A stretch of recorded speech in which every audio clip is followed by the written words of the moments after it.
In this brief video, I'm going to look at the blazing sales battles that occurred between WCW and WWF on the Nintendo 64. During the 64's era, there were instances when the two wrestling companies released games at the same time on the system, creating battles that we can now analyze with the benefit of 2 decades of hindsight. And so I'm going to look at those face-offs in the context of the Monday Night Television ratings war of the late 90s, those famous Nielsen ratings.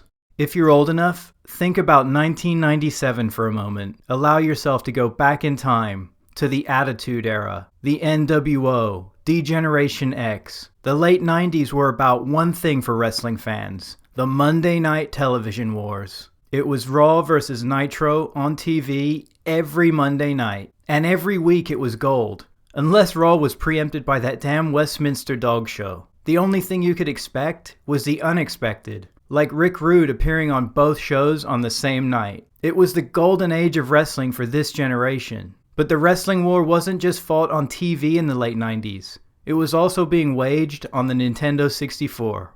And it all started in November of '97. That month saw the release of one of the most iconic wrestling games on any system anywhere, WCW vs. NWO World Tour, developed by the now legendary Aki. And keep that name in mind because they're an important player in all of this. World Tour was a game that compelled me to frantically call Toys R Us every day leading up to its release. And once I had it, it didn't disappoint. Me and my friends played 4-player matches as often as we could, bashing each other's brains in with metal folding chairs and baseball bats, killing each other with scorpion death drops and diamond cutters. It was incredible. In addition to World Tour, there were 8 other games that would follow on the 64. The system truly was the battleground for wrestling's video game war.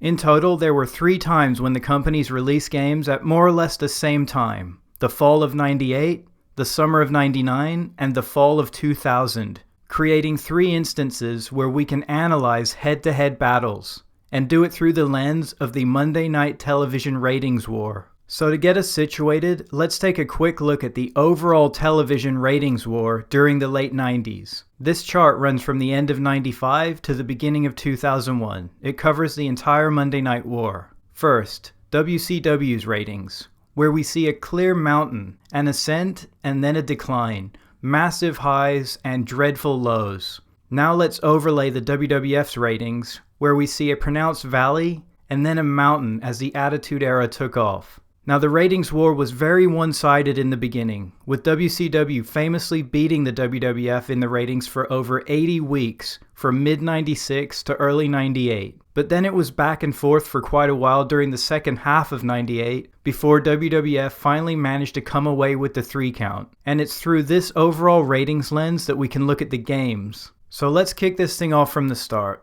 The fall of '97 saw the release of that classic, WCW World Tour. It released unopposed during a time when WCW was in complete control of the wrestling world. Take a look at the ratings battle again. During the fall of '97 when the game came out, you'll see that this window of time is during the larger period of time of the 84-week consecutive win streak for WCW. So what did that domination mean for the game's sales? Well, it meant that the game ended up selling well over 1.5 million copies. That's a lot of wrestling being played. A ton of chair shots in living rooms all over the world. The first true head-to-head battle occurred a year later, during the fall of '98, where Aki's sequel to World Tour, Revenge, went up against WWF Warzone, developed by Iguana Entertainment. Taking a look at this window of time during the ratings battle, we see that this is actually during the most competitive era of the Monday Night Wars. A time when the two companies were trading victories on a weekly basis. It was the best time to be a fan. One show a little boring?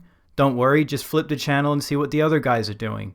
Warzone ended up selling 1.3 million copies. A great number, and I'm sure that they thought they'd stomped a mud hole in the competition. But Revenge pulled a Kevin Nash on Rey Mysterio and tossed Warzone around like a lawn dart, selling over 2.3 million copies, a massive amount. But much like a lot of things in WCW at the time, there was a problem brewing. This was to be the last WCW game that the developer Aki would make before jumping ship and heading north to WWF.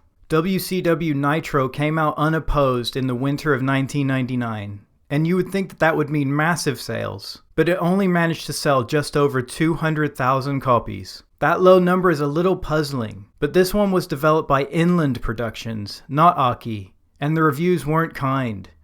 The summer of '99 ushered in our next head-to-head battle, as Attitude went up against Mayhem.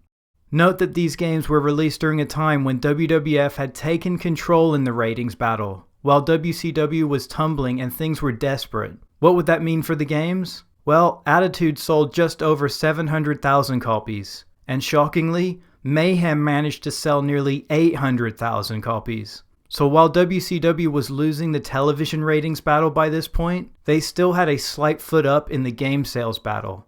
Late 1999 saw Aki's debut game for WWF, with WrestleMania 2000, a game that was released unopposed from WCW competition, and this translated to nearly 1.5 million copies sold. The tide really looked to be turning in all forms of media by this point. Aki jumping over to the WWF to make games was a bit like Hall and Nash jumping to WCW, but in reverse. The fall of the year 2000 saw the final game battle on the 64, with Aki's second WWF game, No Mercy, going up against Backstage Assault from WCW.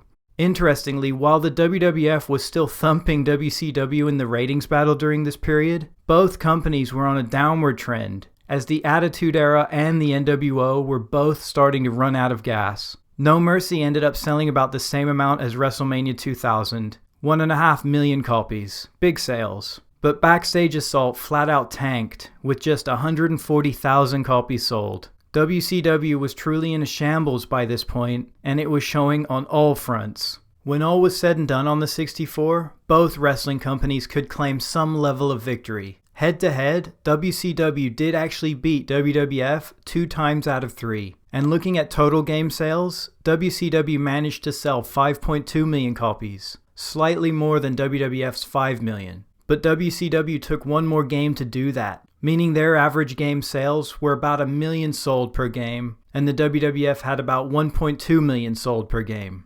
Obviously, WWF won the big war, but WCW did manage some big battles along the way, both on television and in video games. That's it for this video. I hope this conjured up some great memories for you of the Monday Night Wars and maybe some living room wars you had with your friends. I try to make videos like this as often as I can, so please like and subscribe if you found this engaging. And until next time, all the best and the sky is the limit.